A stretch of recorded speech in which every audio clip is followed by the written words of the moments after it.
인생의 길이를 다시 헤아려 보라. 100년을 산다는 것은 흔치 않은 일이다. 겉으로는 긴 세월 같아도 실제로 남는 시간은 생각보다 적다. 어린 시절은 기억조차 흐릿한 채 흘러가고, 노년은 몸이 따라주지 않아 제 뜻대로 살 수 없는 날들이 쌓인다. 그렇게 앞뒤를 잘라내면 이미 절반이 사라진다. 남은 시간도 온전히 자기 것이 아니다. 낮에는 깨어있는 것 같아도 절반은 잠과 피곤 속에서 흘러가고, 나머지 절반은 근심과 두려움에 갇혀 허비된다. 아프고 병들고 누군가를 걱정하고 스스로를 염려하는 순간들이 다시 한번 삶을 잠식한다. 계산해보면 우리가 진정으로 자유롭고 가벼운 마음으로 하루를 온전히 누리는 시간은 생각보다 극히 짧다. 잠시의 즐거움도 그 끝에는 불안이 끼어들고 작은 만족조차 완전한 안도감으로 이어지지 않는다. 결국 수십 년의 삶을 뒤돌아보면 근심이 전혀 섞이지 않은 맑은 순간은 손에 꼽을 정도다. 인간은 마치 긴 생을 부여받은 듯 착각하지만 실제로는 짧고 제한된 시간을 살아가고 있을 뿐이다. 그래서 지금 이 순간이 더 절실하다. 남은 시간이 많다는 환상은 버려야 한다. 마음을 붙들고 있는 잡다한 근심과 헛된 욕심을 걷어내야 한다. 그래야만 주어진 시간 속에서 비로소 자기 삶을 주도할 수 있다. 이 인생은 길지 않다. 허무하게 흘려보낼 만큼 넉넉하지도 않다. 깨달은 사람은 남은 날들을 세는 대신 남은 순간들을 붙잡는다. 그리고 그 순간을 어떻게 살아낼지에 집중한다. 그것이 100년을 살지 못하더라도 진정으로 오래 사는 길이다. 사람마다 모두 자신의 몫이 있다. 하늘은 복이 없는 사람을 내지 않으며 땅은 이름 없는 풀을 자라게 하지 않는다. 누구나 먹을 복과 묻힐 땅은 타고난다는 말이 있다. 아무리 박복한 사람이라도 제 먹을 것은 타고난다. 복이 전혀 없는 사람은 없다. 살아있다면 그것만으로도 복이다. 다만 삶이라는 과정에서 자기만의 과제가 있기에 다양한 경험을 하는 것이다. 땅에는 본래 이름 없는 풀이 없다. 사람이 모두를 관찰하고 구분해서 이름을 붙이지 못할 뿐이지, 모든 풀에는 나름의 특징이 있고 존재 이유가 있다. 삶이 고달프다고 원망하지 말자. 우리 삶의 난이도는 자기가 결정한 것이다. 각자의 소명이 있기 때문이다. 어떤 형태의 삶이든 어떤 존재든 존재하는 것에는 모두 의미가 있다. 인간은 자기가 무엇을 가지고 있는지는 잘 알지만 자기가 누구인지는 잘 알지 못한다. 어떤 일의 위대함이나 왜소함은 그 일을 한 인간이 어디에 서 있는가에 좌우된다. 또 자기 자신을 오해하는 사람이나 스스로를 속이는 사람은 결코 위대하지 못하다. 비트겐슈타인의 반철학적 단장에 나오는 글이다. 사람은 이 세상에 태어날 때 각자의 몫을 지니고 태어난다고 한다. 각자가 지닌 재능으로 삶을 꾸려가는 것이다. 어떤 사람은 흙을 만지면서, 또 어떤 사람은 재를 만지면서 나름대로의 길을 개척하여 살아간다. 석가모니는 사람들에게 자기 자신을 등불로 하여 의지할 곳으로 삼아야 한다고 했다. 그것이야말로 나는 누구인가라는 질문에 대한 답을 할 때 큰 힘이 될 수 있다. 사람은 누구나 가능성이라는 힘을 지니고 있다. 그 힘을 어떻게 활용하느냐에 따라 맡겨진 자기 몫의 삶이 빛을 내거나 그렇지 못하거나로 갈라질 것이다. 하늘은 쓸모없는 사람을 세상에 내보내지 않는다. 명심하라. 인간은 자기 자신에 의해서만 빛을 발할 수 있다. 근면함이 부의 첫걸음이다. 큰 부자는 하늘에 달려 있으며 작은 부자는 부지런함에 달려 있다. 정말 큰 부자가 되는 일은 하늘에 달려 있다. 자기의 타고난 복이나 능력만 갖고 되는 것이 아니다. 행운이 뒤따르고 시운이 맞아야 한다. 현재 뛰어난 사업을 이룬 사업가들이 조선시대의 머슴으로 태어났다면 똑같이 위대해졌을까? 아무런 기회도 얻지 못했을 것이다. 큰 부자는 아무나 되기 힘들지만 작은 부자는 누구나 될 수 있다. 누구나 타고난 부의 그릇이 있다. 사치하면서 살 정도는 아니더라도 행복한 삶을 사는데 모자라지는 않다. 부지런하게 노력하면 자기가 타고난 부를 누릴 수 있다. 하지만 필요한 만큼 노력하지 않고 유행만 바라면 그것마저도 누릴 수 없다. 가진 것에 감사하고 부지런하게 노력하는 것이 자기 복을 누리는 근본이다. 사람들은 대개 부자를 경원시하는 경향이 있다. 겉으로는 존경하는 체하면서 실제로는 그렇지 않다. 필요할 경우에는 최대한의 아첨을 하면서도 돌아서서는 딴소리하기가 예사다. 또 사람들은 가급적이면 부자들을 비하시키기 위해 애를 쓴다. 자기들만 착하고 정의롭게 세상을 살아가는 척하며 부자들을 매도하기에 여념이 없다. 조너선 스위프트의 걸리버 여행기에 이런 말이 나온다. 부자는 가난한 자의 노동이 맺은 열매를 향락한다. 천만의 말씀이다. 가난한 자는 부자의 일을 하면서 그 노동의 대가로 살아간다. 부자는 다만 가난한 자의 노동에 돈을 지불한 것이다. 괴테 사생의 딸에서는 하고 싶은 대로 하는 것이 부자의 행동이다라고 말한다. 그것도 천만의 말씀이다. 가난한 사람도 제멋대로 즐기며 살아간다. 부자는 다만 해야 할 필요에 따라 하고 싶은 대로 할 뿐이다.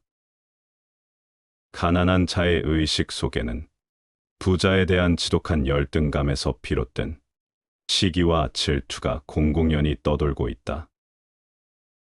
그것은 바람직스러운 일이 아니다. 부자들은 부자가 되기까지 그만큼 노력하고 애쓰고 열심히 살아왔기 때문이다. 부지런한 부자는 하늘도 막지 못한다고 하지 않았는가? 부자는 많은 사람의 밥상이라는 속담이 있다. 부자는 많은 사람에게 많건 적건 덕을 끼치게 된다는 뜻이다. 게으른 사람들이 부자를 탓한다. 자신이 가난하기 때문에 부자를 경원시하고 매도한다. 부지런한 사람에게서는 그런 말을 들어볼 수 없다. 자신의 일에 전념하는 시간도 아까운데 남의 일에 왈가왈부하려 들지 않기 때문이다. 쥘 르나르가 말했다. 우리들의 게으름을 벌주기 위하여 자기 자신의 실패 이외에도 타인의 성공이 만들어졌다. 아낄 줄 아는 사람은 반드시 이루어낸다. 집안을 일으킬 아이는 거름도 황금처럼 아끼지만 집안을 망칠 아이는 황금을 거름처럼 써버린다. 현명한 사람이 근검절약하면서 부를 계획적으로 관리하면 집안을 일으킬 수 있다. 부모가 물려준 돈이 없더라도 스스로 부자가 되는 것이 가능하다.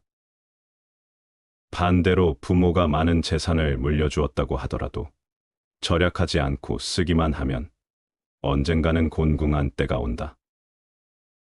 깨진 그릇에 물을 아무리 부어도 가득 채울 수 없다. 절약하지 않아 돈이 줄줄 새면 아무리 벌어도 소용없다. 근검절약은 부의 어머니다. 그 반대인 낭비는 부와 관련된 어떤 목표도 성취하게 해주지 않는다. 단단한 땅에 물이 갠다는 말은 옛 어른들이 곧잘 하시던 말씀이다. 아끼는 사람에게 재물이 모인다는 뜻이다. 또 개미 금탑 모으듯 이라는 말도 있다. 부지런히 일하고 아껴서 알뜰히 모아 큰 재산을 이룬다는 말이다. 절약은 불필요한 비용을 피하는 과학이자 신중하게 우리의 재산을 관리하는 기술이라고 세네카는 말했다. 절약을 과학의 시각으로 보는 것은 대단히 신선하게 느껴진다. 절약하고 저축하며 가급적이면 돈을 쓰지 않으려는 사람을 세상은 수전노라든가 구두쇠 또는 노랭이 따위의 비속어로 몰아세운다. 그러나 세네카의 말처럼, 아니 그의 의도처럼 절약이 과학이며 기술일 때 절약의 의미는 달라진다. 새로운 의미의 절약 영역이 마련될 수 있기 때문이다. 근면은 행운의 오른손이요, 절약은 그의 왼손이다.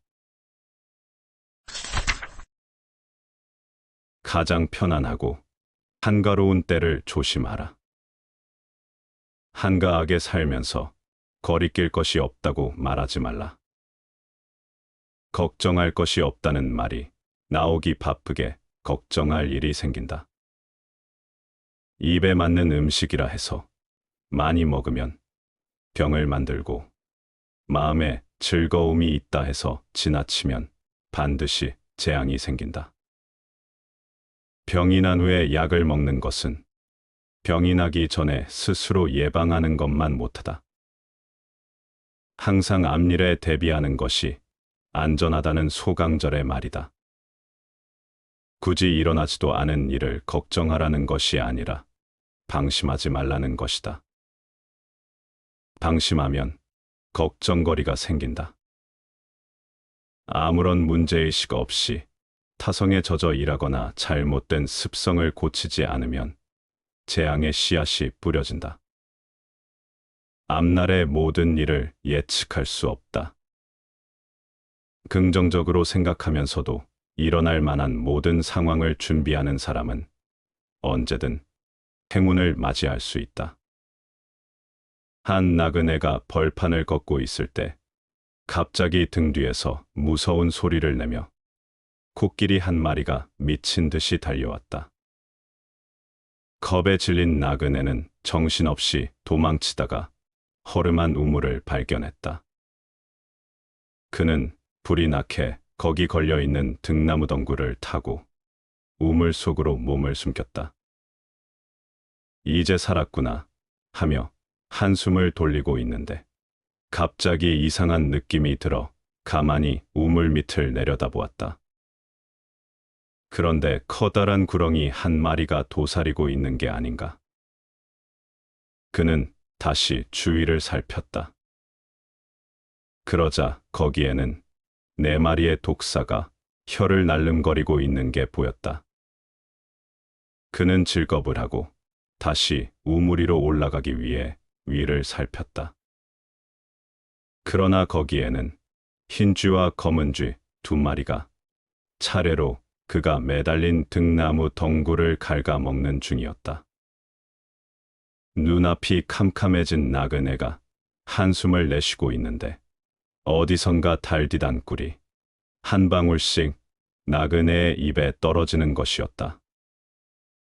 그는 무의식 중에 입을 벌리고 그것을 받아먹는 데 열중했다. 이 나그네는 바로 우리들의 모습이다. 코끼리는 무상의 태풍이고 우물 속은 인간 세계를 뜻한다. 등나무 덩굴은 인간의 생명이고 우물 바닥의 구렁이는 죽음을 상징한다. 그리고 네 마리의 독사는 우리의 몸을 구성하고 있는 네 가지의 원소를 가리킨다. 흰 쥐와 검은 쥐는 낮과 밤을 뜻하고 꿀물은 쾌락을 상징한다. 이번에는 꿀의 향기를 따라 날아온 벌들이 나그네의 온몸을 쏘아대기 시작했다. 지독한 고통을 참고 있는데 이번에는 어디선가 갑자기 일어난 들불이 등나무 덩굴에 옮겨붙어 태우기 시작했다.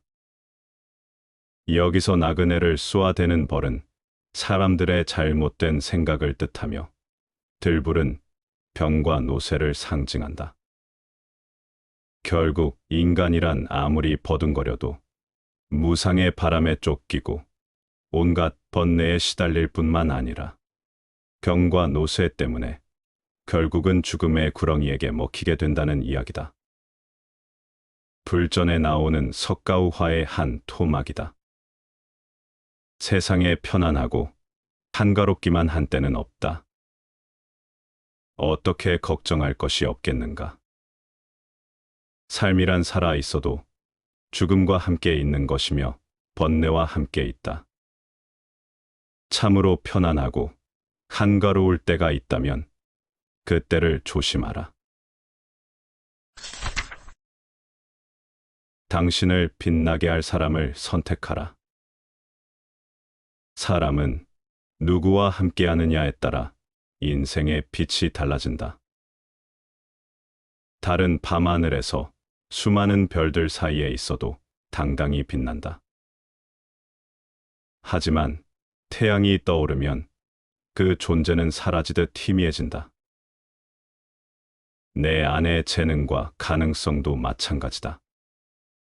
나를 드러내지 못하게 가리는 사람 옆에 있다면 결국 존재감은 잃고 만다.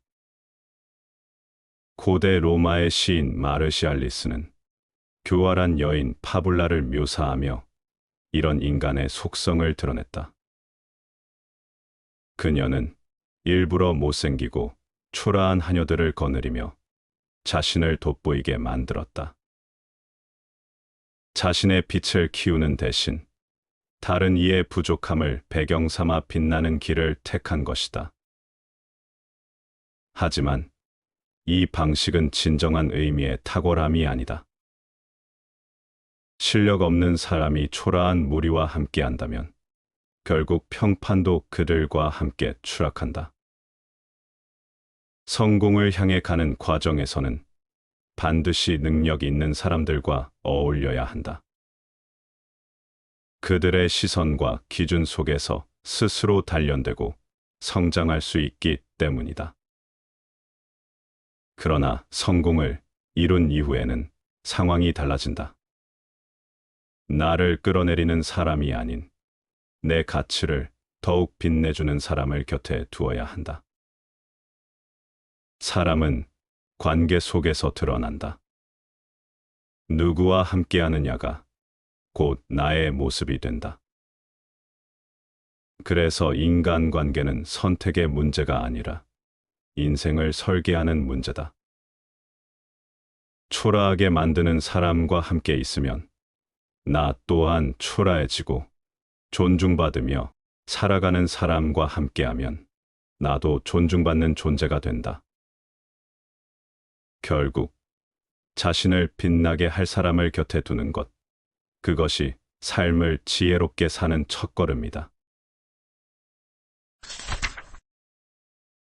일의 순서가 운명을 가른다.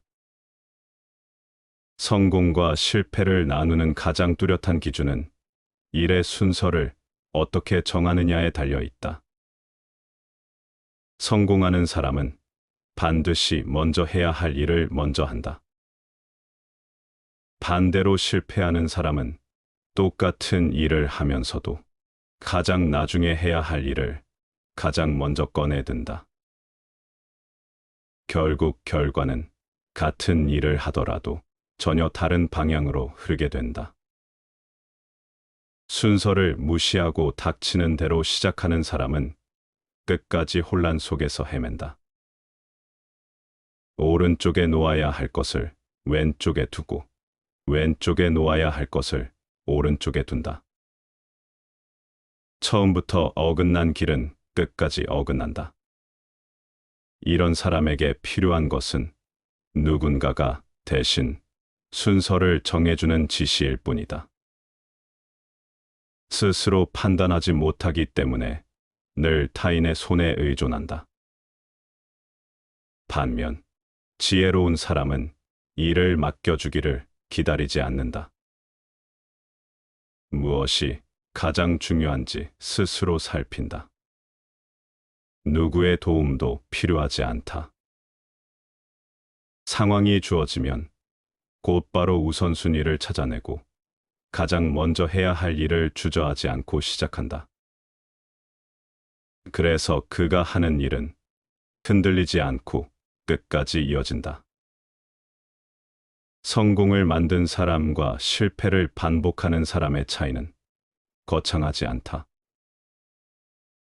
그저 순서를 알고 모르느냐, 먼저 해야 할 일을 붙잡느냐, 이루느냐의 차이일 뿐이다. 그러나 그 작은 차이가 삶의 방향을 완전히 바꾼다. 많은 이들이 열심히 일한다고 말한다. 하지만 열심보다 중요한 것은 순서다. 우선순위를 모른 채 흘리는 땀은 방향을 잃은 노동일 뿐이다.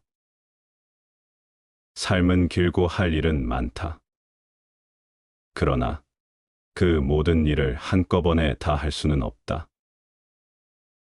반드시 무엇부터 할 것인지 정해야 한다.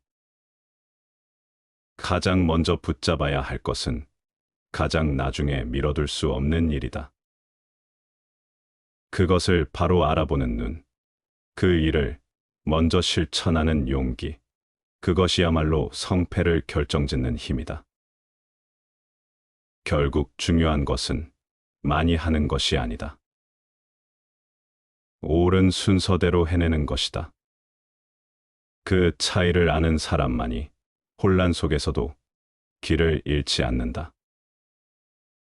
그리고 그 사람만이 끝내 원하는 곳에 도착한다. 모를 때는 안전함을 택하라. 사람은 누구나 처음 맞닥뜨리는 상황 앞에서 갈림길에 선다. 그때마다 모험을 감행할지, 검증된 길을 따를지 고민하게 된다. 그러나 경험이 없는 상태에서 무리한 도전을 선택하는 것은 대부분의 경우 스스로에게 상처를 남긴다. 잘 알지 못하는 영역에서 용기를 내는 것은 멋있어 보일 수 있다. 하지만 그것이 지혜로운 선택은 아니다. 용기와 무모함은 종이 한 장 차이로 갈린다. 안전한 길을 걷는 사람은 독창적이라는 찬사를 듣지는 못한다. 그러나 그는 신뢰할 만한 사람이라는 평가를 받는다. 신뢰는 일시적인 감탄보다 훨씬 오래간다. 새로운 길을 개척하는 것은 그 분야에 정통한 사람에게 맡기는 것이 옳다. 깊은 지식과 탄탄한 경험이 있다면 위험조차 기회로 바꿀 수 있다. 하지만 아무것도 모른 채로 위험을 감수하는 사람은 결국 자신을 파멸로 이끌 뿐이다. 처음 무언가를 시작할 때는 안전한 길을 선택하는 것이 현명하다. 이미 수많은 시행착오를 거쳐 검증된 길은 실패의 가능성을 줄여준다. 그 길은 지루하고 평범해 보일 수 있지만 오히려 그 길이야말로 가장 멀리 가는 길이 된다. 초심자는 지름길이나 오솔길을 걷는 대신 많은 사람들이 지나며 다져놓은 큰 길을 따라야 한다. 그 길 위에서 자신만의 방법을 익히고 내공을 쌓아야 한다. 지혜로운 사람은 모를 때 함부로 나서지 않는다.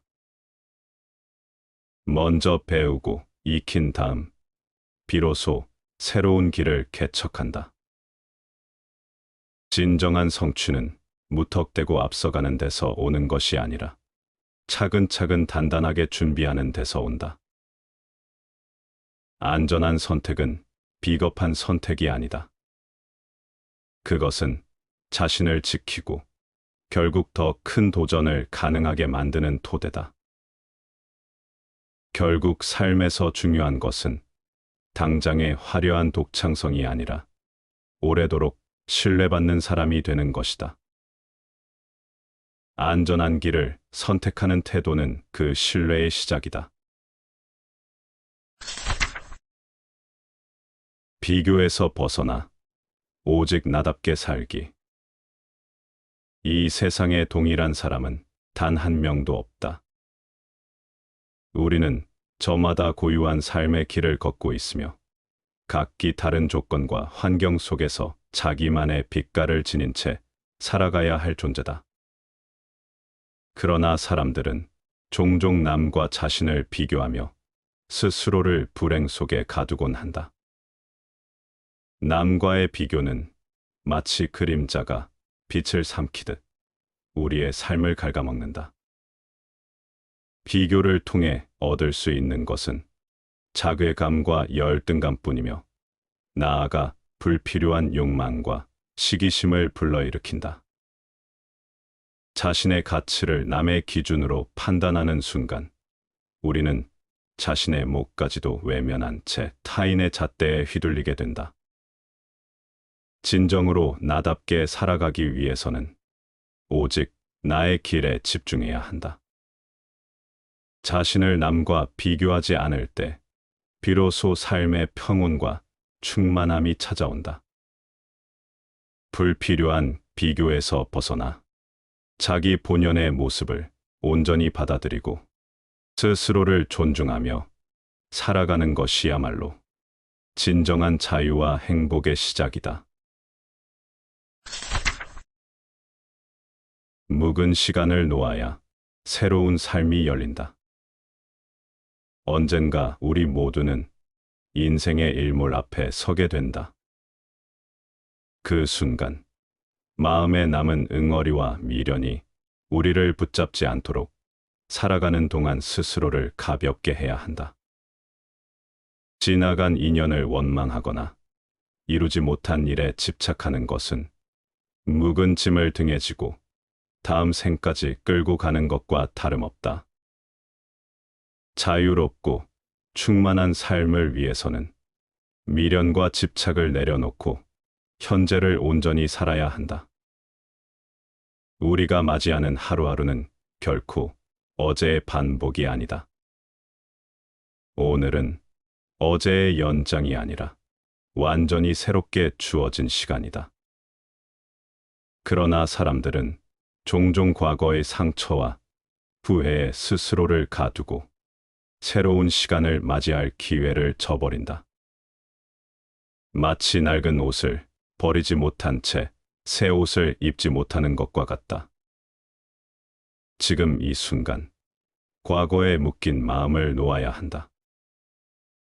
새로운 시간을 등지지 않고 오늘을 온전히 살아가는 것. 그것이야말로 자유로운 삶의 시작이며 인생의 일몰 앞에서 후회 없는 미소를 지을 수 있는 길이다. 진정한 자비는 경계를 두지 않는다. 자비란 단순한 동정이 아니다. 그것은 함께 기뻐하고 함께 슬퍼하는 마음이다. 기쁨을 나눌 때 우리는 더 큰 행복을 얻고 슬픔을 나눌 때 서로의 아픔을 덜어낸다. 이렇게 마음을 함께할 때 우리는 진정한 이웃이 되고 깊이 신뢰할 수 있는 친구가 된다. 그러나 자비가 오직 인간에게만 머문다면 그것이 과연 숭고한 것이라 할 수 있을까? 진정한 자비는 인간뿐만 아니라 세상의 모든 생명에게까지 미쳐야 한다. 미물 곤충과 길가의 풀 한 포기, 말 못하는 짐승들에게도 연민과 사랑을 베풀 때 인간은 비로소 스스로를 넘어선다. 생명을 가벼이 여기고 함부로 대하는 마음은 결국 우리 자신을 가두는 족쇄가 된다. 자비는 인간의 자리와 품격을 결정짓는 가장 근본적인 덕목이다. 크고 작은 생명, 나와 남, 사람과 자연의 구분 없이 두루 베풀어질 때 인간은 더욱 의연하고 빛나는 존재가 될 것이다. 형상이 아니라 마음이 인간을 만든다. 인간이 인간다울 수 있는 이유는 무엇인가? 그것은 사랑과 존엄성을 바탕으로 서로를 아끼고 믿으며 살아갈 수 있기 때문이다. 인간이 가진 최고의 덕목은 타인을 생각하는 따뜻한 마음이며 그 마음이 있을 때 우리는 진정한 인간으로 존재할 수 있다. 그러나 사랑과 존엄을 잃어버리고 오직 자신의 이익만을 좇는다면 그는 비록 사람의 형상을 하고 있을지라도 참된 인간이라 할 수 없다. 외형이 아니라 마음이 우리를 인간답게 만들며 그 마음이 타인을 향해 열릴 때 비로소 우리가 지닌 존엄이 빛을 발한다.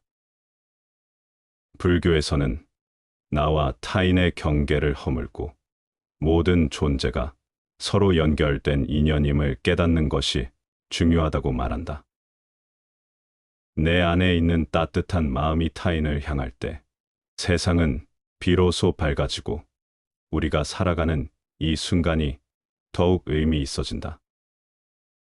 사랑과 존엄을 품은 마음이야말로 인간을 인간답게 만드는 가장 중요한 본질이다. 자비가 곧 깨달음의 길이다.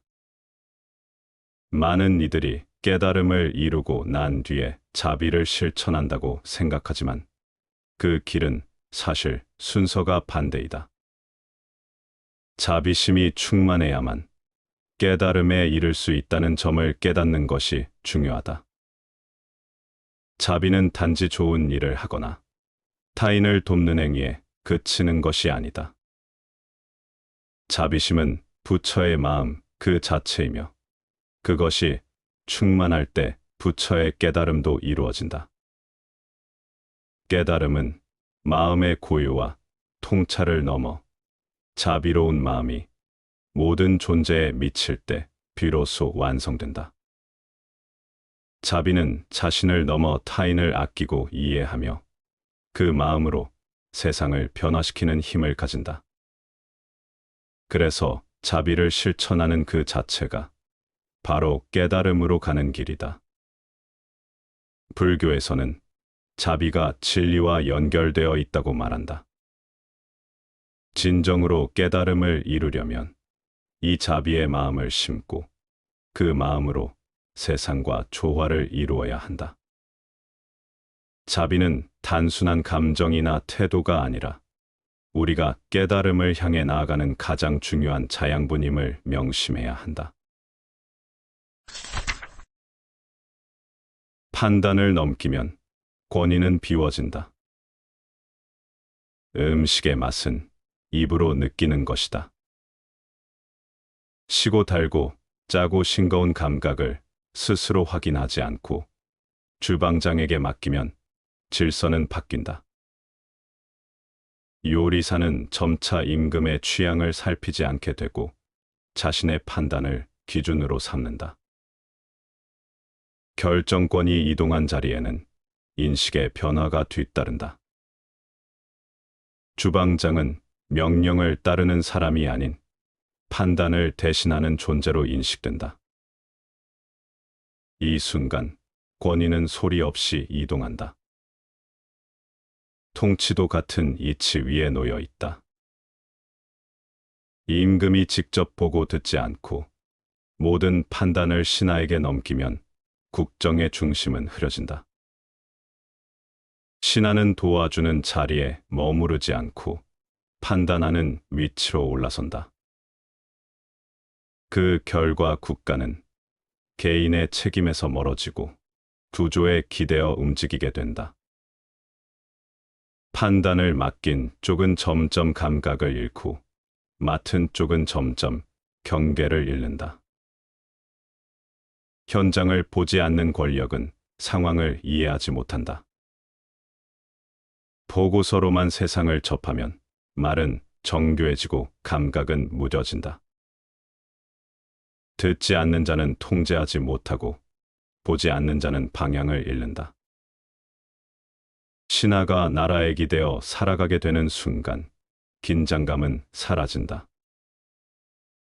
그 자리는 책임보다 안정을 택하는 공간으로 바뀐다.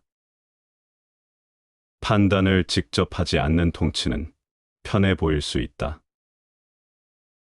그러나 그 편안함은 곧 통제력의 약화로 이어진다.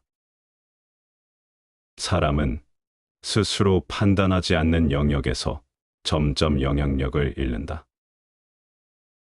권위는 직위에서 나오지 않는다. 판단하고 책임지는 태도에서 생긴다.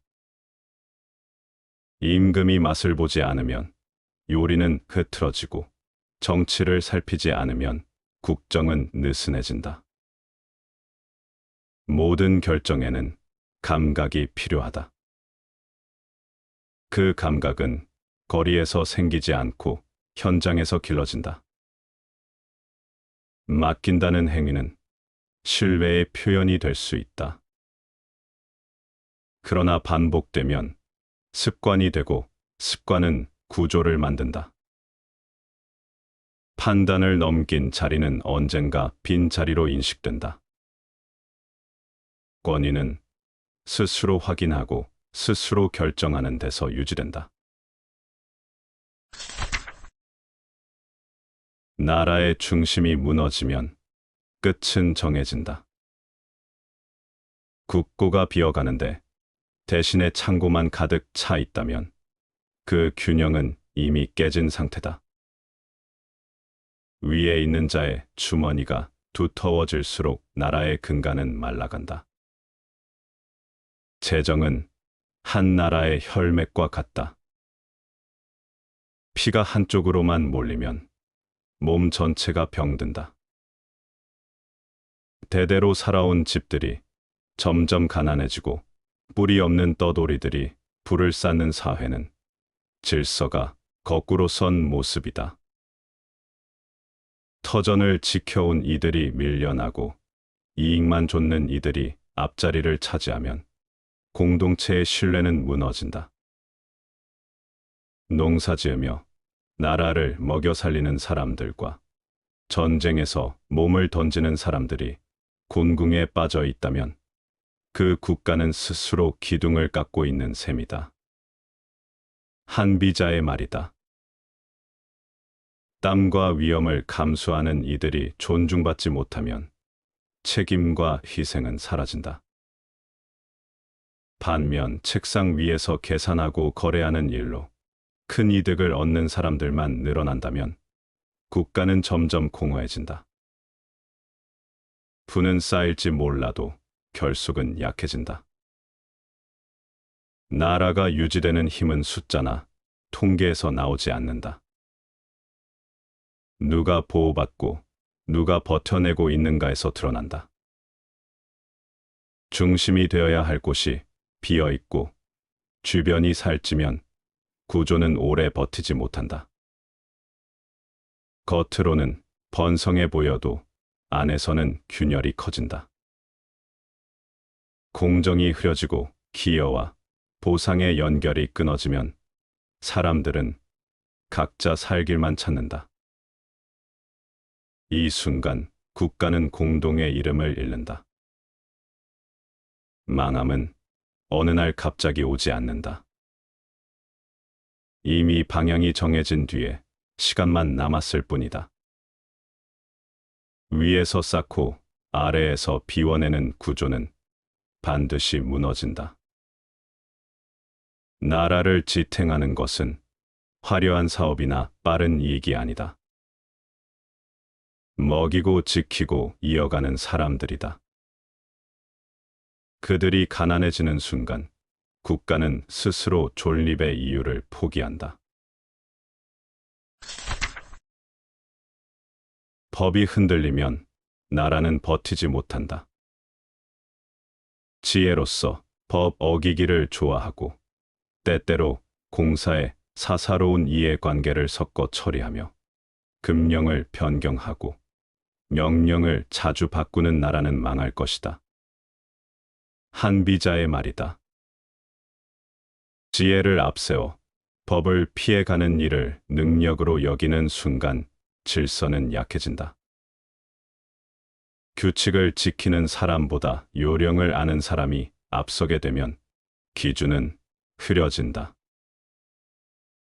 법은 공동체의 약속이다. 그 약속이 선택적으로 적용되기 시작하면 신뢰는 빠르게 무너진다. 공적인 일을 처리하면서 사사로운 이해를 끼워 넣는 행위가 반복되면 판단의 순수성은 사라진다. 결정은 공공의 이름을 쓰지만 결과는 개인에게 귀속된다. 이때 사람들은 법을 믿지 않고 관계를 찾는다. 금령이 상황에 따라 손쉽게 바뀌면 법의 무게는 가벼워진다. 어제의 금지가 오늘의 허용이 되면 사람들은 기준을 따르지 않는다. 명령이 자주 뒤집히는 국가는 방향을 잃는다. 말이 바뀌는 속도가 기준을 앞지르면 행동은 계산으로 변한다. 사람들은 옳고 그름을 고민하지 않고 다음 변화를 기다린다. 이런 환경에서 책임은 뿌리 내리지 못한다. 지켜도 손해이고 어겨도 처벌이 분명하지 않다면 선택은 기회주의로 흐른다. 법은 엄격함보다 일관성에서 힘을 얻는다. 원칙이 유지될 때 예외도 설득력을 가진다. 규칙을 흔드는 지혜는 단기적인 효율을 낳을 수 있다. 그러나 그 효율은 구조를 잠식한다. 국가가 오래 서 있으려면 예측 가능성이 필요하다. 사람들은 내일의 기준을 믿을 수 있을 때 오늘을 감내한다. 법과 명령이 안정될수록 사회는 조용해진다. 조용함은 정체가 아니라 신뢰의 신호다. 반대로 기준이 흔들리는 사회는 늘 소란스럽다. 국가가 망하는 길은 외부의 공격보다 내부의 균열에서 시작된다. 법을 장난처럼 다루는 국가는 스스로 무너질 길을 닦는다. 윗사람의 눈이 기준을 만든다. 밝은 임금이 위에 있으면 신하들은 사심을 버리고 공의를 행하게 된다. 반면 어지러운 임금이 위에 있으면 신하들은 공의를 버리고 사심을 행사하게 된다. 한비자의 말이다. 밝은 임금이 자리에 있으면 조직의 공기는 달라진다. 윗사람의 판단이 분명할수록 아랫사람의 마음은 흔들림을 줄인다. 신하들은 눈치를 보기보다 기준을 살핀다. 사사로운 이익을 앞세우기보다 공적인 결정을 따르는 쪽을 택한다. 그 이유는 도덕적 각성에 있지 않다. 어떤 선택이 옳은지 분명히 보이기 때문이다. 위에서 밝히면 아래에서는 숨길 것이 줄어든다. 공의는 선언으로 세워지지 않는다. 윗자리에 앉은 사람의 태도가 매일 반복되며 뒤준을 만든다. 반대로 어지러운 임금이 위에 있으면 질서는 빠르게 흐트러진다. 판단이 오락가락하면 말과 행동은 계산으로 바뀐다. 공적인 명분은 장식이 되고 개인의 유불리가 중심이 된다. 신하들은 나라를 향해 일하지 않는다. 자신의 안전과 이익을 향해 움직인다. 윗사람의 혼란은 곧 허용의 신호로 읽힌다.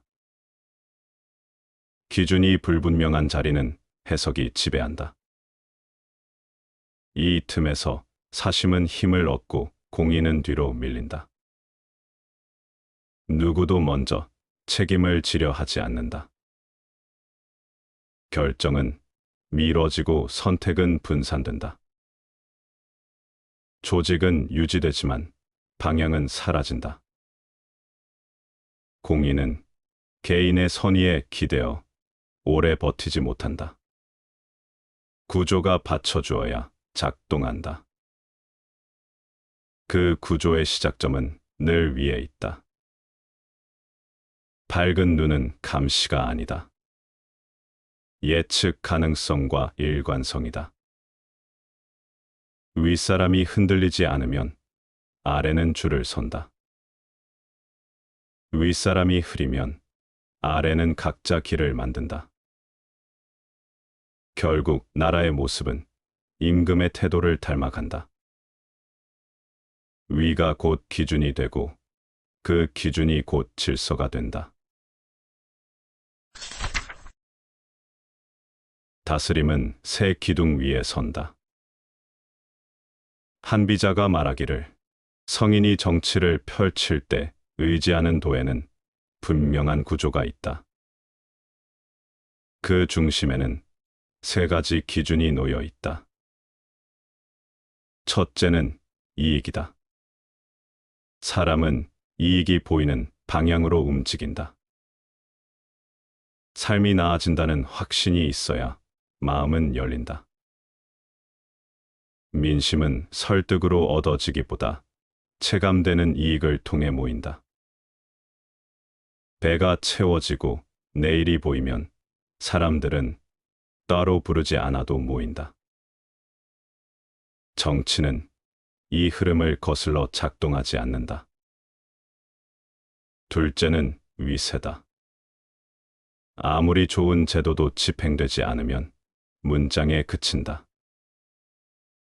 위세는 두려움만을 뜻하지 않는다. 법과 명령이 예외 없이 작동한다는 신호다.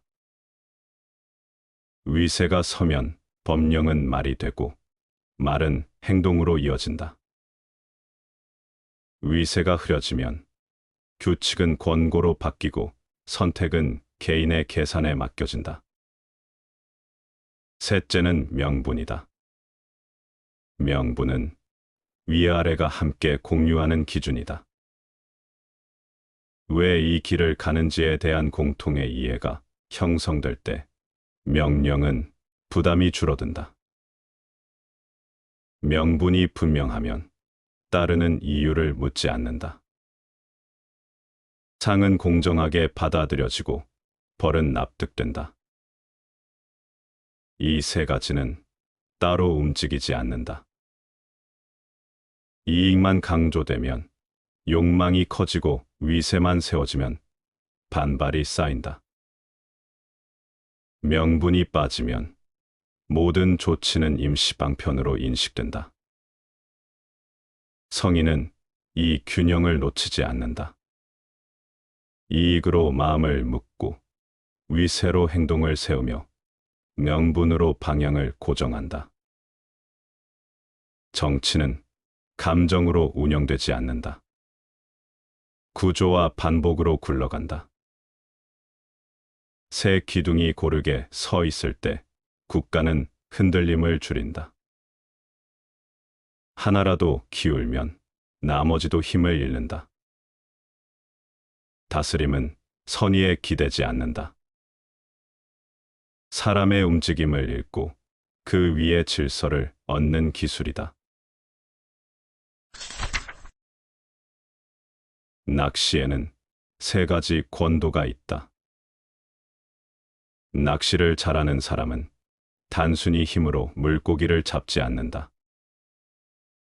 강태공이 말했다. 낚시에는 세 가지 중요한 원리가 있다. 첫째, 미끼를 적절히 사용해야 한다. 물고기가 미끼를 보고 물듯 인재도 적절한 보상과 관심이 있어야 마음을 연다. 단순한 명령이나 강함만으로는 뛰어난 인재를 얻을 수 없다. 마음을 움직이는 미끼, 그것이 바로 녹봉과 인정이다. 둘째, 좋은 미끼를 써야 큰 고기를 잡을 수 있다. 작은 미끼로는 작은 물고기밖에 잡을 수 없듯 적절하지 않은 보상으로는 평범한 사람만 모인다. 후한 녹봉과 충분한 보상은 사람의 마음을 사로잡고 자신의 목숨과 능력을 나라와 조직을 위해 바칠 충신을 이끌어낸다. 뛰어난 사람은 그만큼 대우와 환경에 민감하다. 단순한 권위와 지위로는 이들을 붙잡을 수 없다. 셋째, 물고기의 크기에 따라 쓰임이 다르듯 인재도 그 인품과 능력에 따라 적재적소에 배치해야 한다.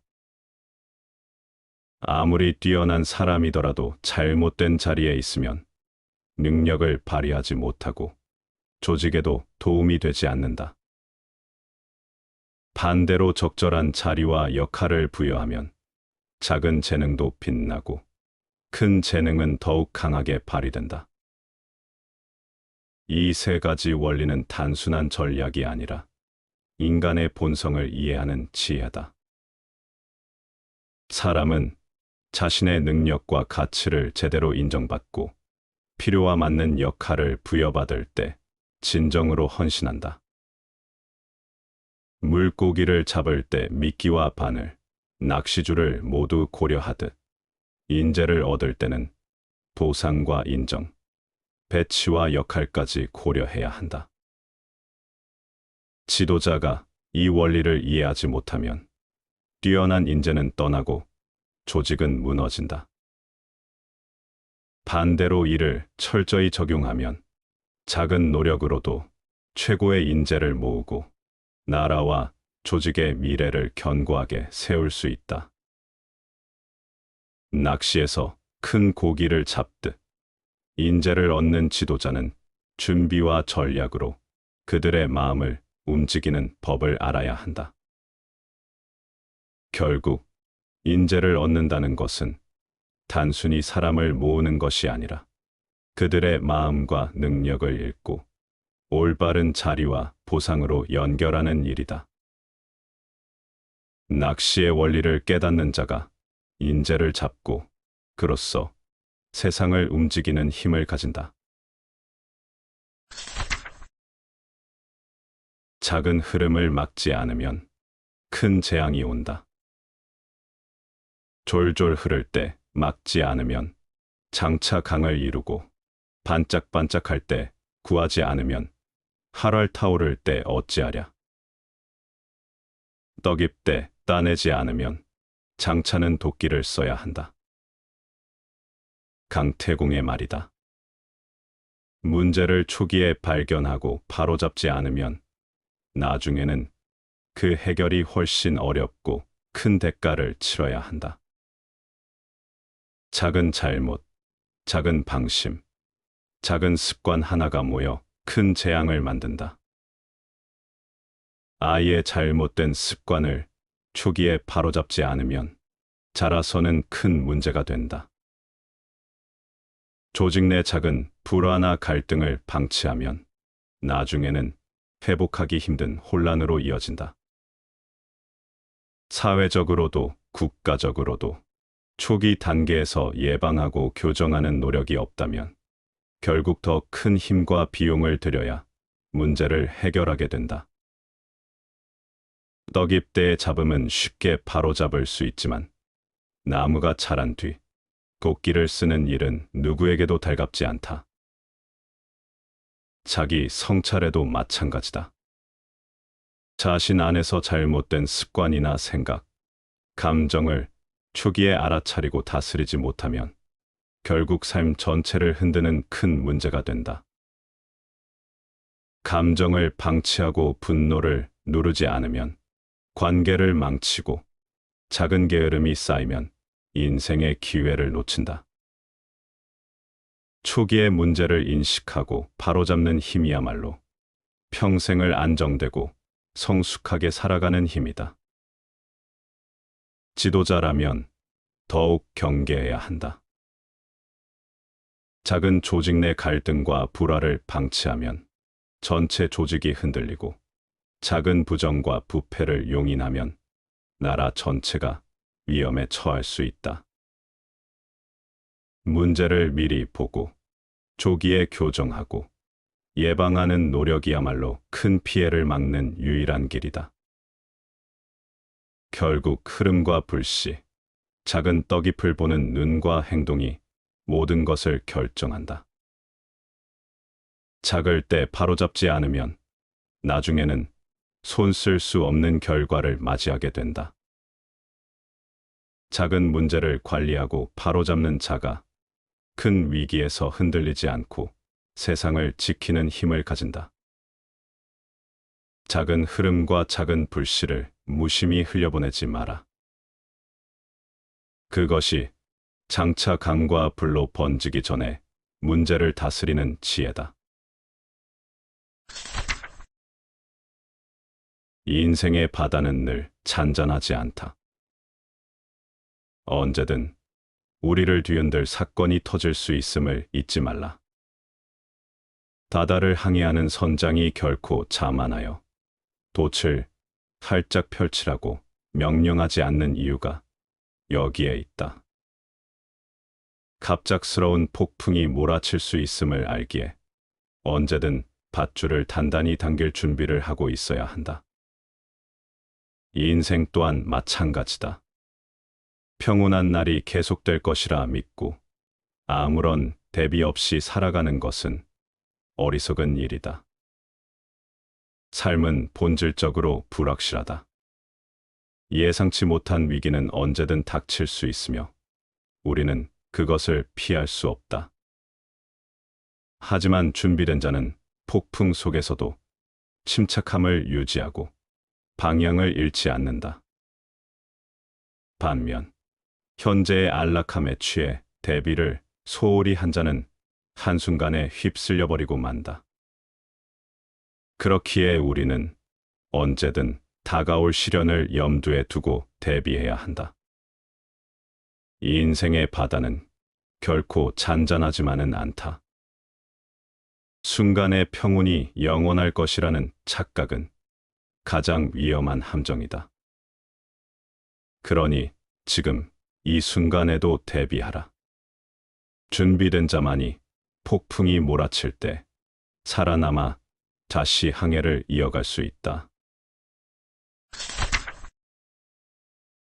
진짜 행복한 삶은 흔들리지 않는다.